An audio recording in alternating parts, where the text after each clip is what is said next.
Speaker is Ashok Siddharth, absent. Sri KTS Tulsi. Thank you, sir. I want to say that I have not in my whole career come across a greater mutilation of a statutory provision which has taken place as in the case of Aadhaar. We have a clear-cut provision in Section 29 of the Act, the Aadhaar Targeted Delivery of Financial and Other Subsidies, Benefits, Services Act 2016. It says that the core biometric information collected by the Unique Identification Authority of India under the Act shall not be shared with anyone for any reason whatsoever. These words still exist in the statute. And yet, a provision when it was notified on 14 September 2016, a provision was made for voluntary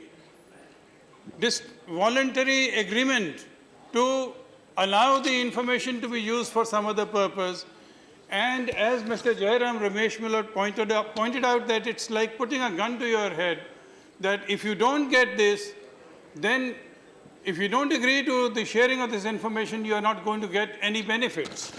So therefore, we are making a most fundamental change which is violative of the original mandate with which this was brought into force. And this provision was made keeping in view the experience in other countries, in Australia, UK and France. In Australia, 2007, they realized that it's very difficult to protect this data, and therefore they scrapped the Social Service Access Card project.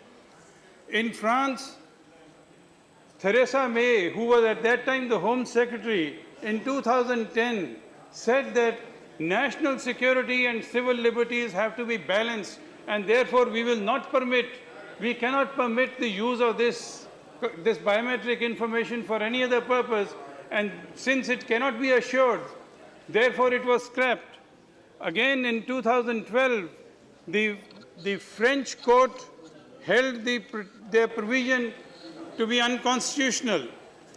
Today we have petitions pending in the Supreme Court before a 9-judge bench, and in violation of the directions of the court, we are continuing to extend the use of this biometric data for various other purposes. I want to submit that the government agencies have begun to insist on the Aadhaar card, which is in direct contravention of the judgments of the Supreme Court, which are holding the field till it is decided by the 9-judge bench.